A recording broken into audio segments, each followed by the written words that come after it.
విరామానంతరం భక్తి విశేషాలకు తిరిగి స్వాగతం. తిరుమల శ్రీవారి వార్షిక బ్రహ్మోత్సవాలకు రాష్ట్ర ప్రభుత్వం తరఫున ముఖ్యమంత్రి పట్టు వస్త్రాలు సమర్పించనున్నారు. ఈ నెల 26న చంద్రబాబు తిరుమలకు చేరుకొని బేడి ఆంజనేయ ఆలయం నుంచి ఊరేగింపుగా వెళ్లి స్వామివారికి పట్టు వస్త్రాలు సమర్పిస్తారు. ముఖ్యమంత్రి ఏ రోజున పట్టు వస్త్రాలు సమర్పిస్తారన్న దానిపై ఉన్న ప్రతిష్టంభన తొలగిపోవడంతో అటు తితిదే ఇటు పోలీసు అధికారులు సీఎం తిరుమల పర్యటనకు ఏర్పాట్లు చేస్తున్నారు.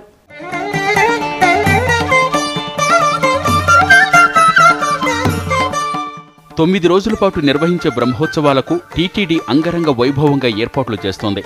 స్వామివారి బ్రహ్మోత్సవాలకున్న ప్రాధాన్యత దృష్ట్యా రాష్ట్ర ప్రభుత్వం తరపున పట్టు వస్త్రాలు సమర్పిస్తారు. 1983కు పూర్వం వరకు కూడా బ్రహ్మోత్సవాలలో అతి ప్రధాన ఘట్టమైన గరుడ సేవ రోజున రాష్ట్ర దేవాదాయ శాఖ మంత్రి స్వామివారికి పట్టు వస్త్రాలు సమర్పించేవారు. ఎన్టీఆర్ ముఖ్యమంత్రిగా బాధ్యతలు స్వీకరించిన తరువాత తిరుమలకున్న ప్రాధాన్యత దృష్ట్యా స్వయంగా సీఎంఏ పట్టు వస్త్రాలు సమర్పించే సాంప్రదాయానికి తెరతీశారు.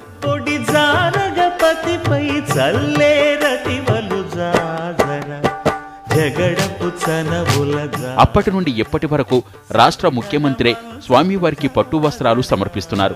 ఇక 2003 వరకు కూడా గరుడ సేవ రోజునే స్వామివారికి పట్టు వస్త్రాలు సమర్పిస్తుండగా 2003 అక్టోబర్లో అలిపిరి వద్ద బాబుపై దాడి జరగడంతో సాంప్రదాయంలో మార్పులు చేశారు. 2004లో అప్పటి వరకు ఉన్న సాంప్రదాయానికి మంగళం పాడుతూ ధ్వజారోహణం రోజునే స్వామివారికి పట్టు వస్త్రాలు సమర్పించే కార్యక్రమానికి తెరతీసింది టీటీడీ.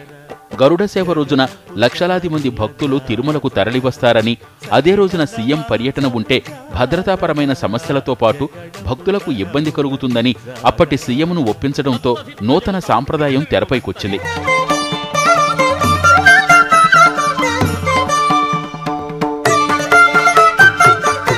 అప్పటి నుండి గత 10 సంవత్సరాలుగా ముగ్గురు సీఎంలు మారినా సాంప్రదాయం మాత్రం మారలేదు.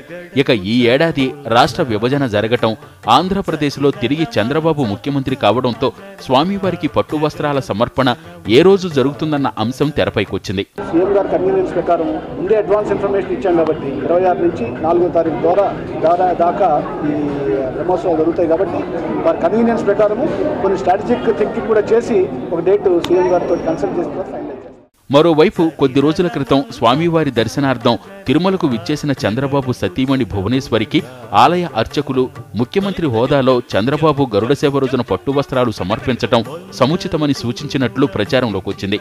2 రోజుల క్రితం అధికారికంగా టీటీడీ ఈవో గోపాల్ ముఖ్యమంత్రి చంద్రబాబును స్వామివారి బ్రహ్మోత్సవాలకు ఆహ్వానించారు. అదే సమయంలో ముఖ్యమంత్రి తిరుమల పర్యటన ఖరారైంది.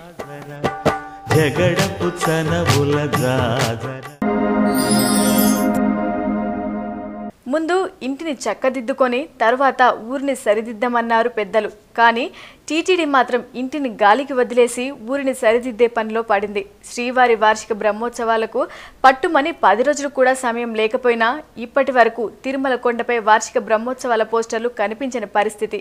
ఒకవైపు గవర్నర్ చేత ఘనంగా బ్రహ్మోత్సవాల పోస్టర్లు, బ్రోచర్లు విడుదల చేయించిన టీటీడీ అటు తర్వాత వాటి గురించి మర్చిపోయినట్టయింది.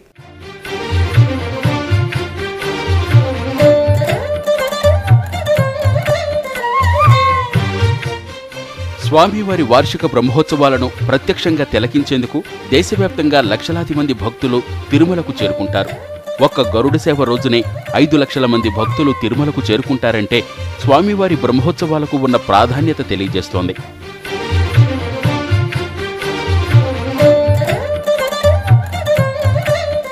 ఇక శ్రీవారి బ్రహ్మోత్సవాలు ఎప్పటి నుండి నిర్వహిస్తున్నారనే సమాచారాన్ని భక్తులకు తెలియజేసేందుకు టీటీడీ ముందస్తుగా ప్రచారం నిర్వహిస్తోంది. పోస్టర్లను తిరుమల నుండి రాష్ట్ర వ్యాప్తంగా అన్ని ప్రాంతాలలో అతికిస్తుంది. ఆహ్వాన పత్రికలు పంపి వీఐపీలను ఆహ్వానిస్తుంది. టీటీడీ పోస్టర్లు, బ్రౌచర్లకు ఎంత ప్రాధాన్యత ఇస్తుందంటే వాటిని రాష్ట్ర ముఖ్యమంత్రి లేదా గవర్నరు చేత విడుదల చేయిస్తుంది. ఈ ఏడాది పోస్టర్లు, బ్రౌచర్లను రాష్ట్ర గవర్నర్ నరసింహన్ చేత విడుదల చేయించింది టీటీడీ. ఇలా స్వామివారి బ్రహ్మోత్సవాలకు విశేషమైన ప్రచారం కల్పించే టీటీడీ ఈ ఏడాది మాత్రం అందుకు భిన్నంగా వ్యవహరిస్తోంది. ఇప్పటి వరకు స్వామివారి బ్రహ్మోత్సవాల పోస్టర్లు తిరుమల కొండపై ఎక్కడా కనిపించడం లేదు.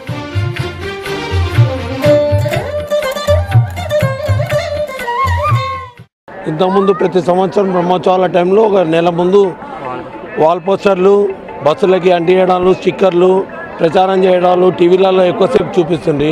ఇప్పుడు చాలా తక్కువ చూస్తున్నారు. పబ్లిసిటీ చాలా తక్కువ ఉంది. ఇక్కడ దేవుళ్ళ ప్రారంభంలో ఎక్కడ కానీ ప్రచారం లేదు. బస్సులకి మామూలుగా టీవీలలో కానీ యాడ్స్ అన్ని చేస్తే చాలా బాగుంటుంది. భక్తులు ఎక్కువ రానికి ప్రయత్నిస్తారు. కనీసం నెల రోజుల ముందుగా పోస్టర్ల ద్వారా భక్తులకు సమాచారం అందించగలిగితే ప్రయోజనం ఉంటుంది. కానీ ఇప్పటి వరకు తిరుమల కొండపై ఆ ఊసే కనిపించటం లేదు. ఇక అంటించిన ప్రయోజనం శూన్యమనే చెప్పాలి. ప్రతి సంవత్సరము మా ఈ ఒక్క ఛానల్ ఉంది, భక్తి ఛానల్లో ఒక్క మంత్కి ముందుగానే ప్రచారం చేస్తాండ్రి. కానీ ఈరోజు ఇక్కడ వచ్చినాము, ఇంతవరకును మాకు ప్రచారం గురించి బ్రహ్మోత్సవాల గురించి తెలియదు. వారం రోజుల ముందు తిరుమలకు వచ్చిన భక్తుడు మళ్లీ స్వామివారి బ్రహ్మోత్సవాలున్నాయని వచ్చే అవకాశం దాదాపు లేదనే చెప్పొచ్చు. మరి స్వామివారి బ్రహ్మోత్సవాలకు ఎలాగూ లక్షలాది భక్తులు తరలివస్తారు అన్న అంచనానో, లేక విస్తృతంగా ఉన్న మీడియా ఎలాగూ స్వామివారి బ్రహ్మోత్సవాలపై ప్రచారం కల్పిస్తుంది కదా అని అనుకున్నారో ఏమో. కానీ వెంకన్న బ్రహ్మోత్సవాలకు మాత్రం టీటీడీ సరైన రీతిలో మాత్రం ప్రచారం కల్పించడం లేదని అసంతృప్తి వ్యక్తం చేస్తున్నారు భక్తులు.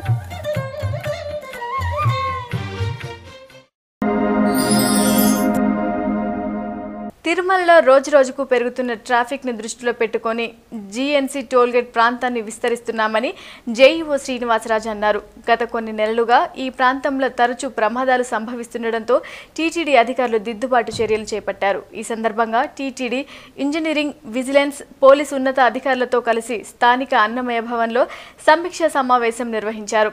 అనంతరం అధికారులతో కలిసి జీఎన్సీ టోల్గేట్ ప్రాంతాన్ని పరిశీలించారు. సోమవారం ఇదే ప్రాంతంలో బస్ ప్రమాదంలో మృతి చెందిన టీటీడీ కాంట్రాక్ట్ కార్మికురాలికి 2 లక్షల ఇన్సూరెన్స్ వచ్చేలా చేస్తామన్నారు. ఎక్స్గ్రేషియా అంశంపై ఈవో నిర్ణయం తీసుకుంటున్నారని జేఈఓ తెలిపారు.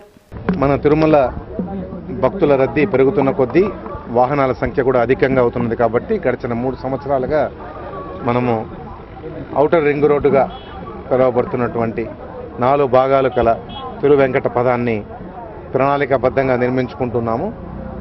కానీ తిరుపతి నుంచి తిరుమలలో ప్రవేశమయ్యేటటువంటి జీఎన్సీ టోల్ గేట్ దగ్గర మనం ఏర్పాటు చేసుకున్నటువంటి రింగ్ రోడ్డుకి కాస్త కన్ఫ్లిక్ట్ వస్తోంది. రెండింటి మధ్య సమన్వయంలో కొద్దిగా లోపం ఉంది. అన్ని ఆర్మ్స్ పూర్తయితే ఇటువంటి సమస్య ఉండదు. కానీ అన్ని ఆర్మ్స్ పూర్తి కావాలంటే బ్యాలెన్స్ 2 ఆర్మ్స్ 2 అయిపోయినాయి. ఇంకొక 2 పూర్తి కావాలంటే కనీసం 3 సంవత్సరాల టైం పడుతుంది. దసరా, దీపావళి పండుగల సందర్భంగా 22 ప్రత్యేక ప్రీమియం రైళ్లను నడపనున్నట్లు రైల్వే వర్గాలు తెలిపాయి. పూణె నుంచి భువనేశ్వర్ వెళ్లే రైళ్లను సికింద్రాబాద్, విజయవాడ, విశాఖపట్నం మీదుగా నడపనున్నట్లు ప్రకటించారు. ఈ నెల 23 నుంచి ఈ రైలు సర్వీసులు ప్రారంభం కానున్నాయి. రద్దీ దృష్ట్యా ఈ ప్రత్యేక రైళ్లను నడుపుతున్నట్లు అధికారులు తెలిపారు. కళాబంధు టి సుబ్బిరామిరెడ్డి జన్మదిన వేడుకలు విశాఖ నగరంలో కన్నుల పండుగగా జరిగాయి. ఈ సందర్భంగా దేశంలోని 20 పీఠాధిపతులు టీఎస్ఆర్ కళా పరిషత్ ఆధ్వర్యంలో ఘన సత్కారాలు అందుకున్నారు. ఈ కార్యక్రమానికి విశాఖ శారదా పీఠాధిపతి శ్రీ స్వరూపానందేంద్ర సరస్వతి ముఖ్య అతిథిగా హాజరయ్యారు. కుర్తాలం పీఠాధిపతి సిద్ధేశ్వరానంద భారతీ స్వామి, యజ్ఞపురాధీశ్వర పీఠాధిపతి శ్రీధర్ స్వామీజీ తదితర పీఠాధిపతులు పాల్గొన్నారు. ఈ సందర్భంగా స్థానిక కళాభారతి ఆడిటోరియంలో ఆధ్యాత్మిక సందడి నెలకొంది. ఈ కార్యక్రమానికి మనకి ఉన్న సంబంధం ఏమిటి? ఒక సుబ్బిరామిరెడ్డి పుట్టినరోజు అయితే మనమందరం ఇళ్ళు వదిలి ఇక్కడికి రావాలా? సుబ్బిరామిరెడ్డి యొక్క పుట్టినరోజు గొప్పతనం ఏమిటి? అందరూ పుడుతూ ఉంటారు, కొంతకాలం బ్రతుకుతారు, తర్వాత మట్టిలో కలిసిపోక తప్పదు. సుబ్బిరామిరెడ్డి పుట్టినరోజు స్పెషల్ ఏమిటి? ఎందుకు రావాలి? ఏమిటి ఆకర్షణ? దేనికోసం అని అంటే నిజంగా సుబ్బిరామిరెడ్డి నా శిష్యుడని కాదు, కానీ ఒక విశిష్ట వ్యక్తి, ఒక అత్యద్భుతమైన ఆధ్యాత్మిక వేత్త శ్రీ సుబ్బిరామిరెడ్డి. భక్తి విశేషాలు ముగించే ముందు ముఖ్యాంశాలు మరోసారి.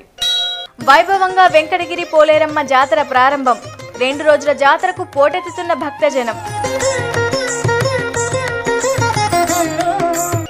ఉడిపిలో నేత్ర పర్వంగా శ్రీకృష్ణ జయంతి వేడుకలు. కృష్ణ పరమాత్ముడికి విశేష అభిషేకాలు. కాణిపాకంలో కన్నుల పండుగ ప్రత్యేకోత్సవాలు, గౌరీ తనయుడికి వేడుకగా విమానోత్సవం. పుష్కర అభివృద్ధి పనులపై బాసరలో సమీక్ష సమావేశం, మంత్రి జోగు రామన్న ఆధ్వర్యంలో పలు నిర్ణయాలు. ఇంద్రకీలాద్రిపై నిలువు దోపిడీకి గురవుతున్న భక్తులు, దుకాణదారుల తీరుపై భక్తుల తీవ్ర ఆగ్రహం.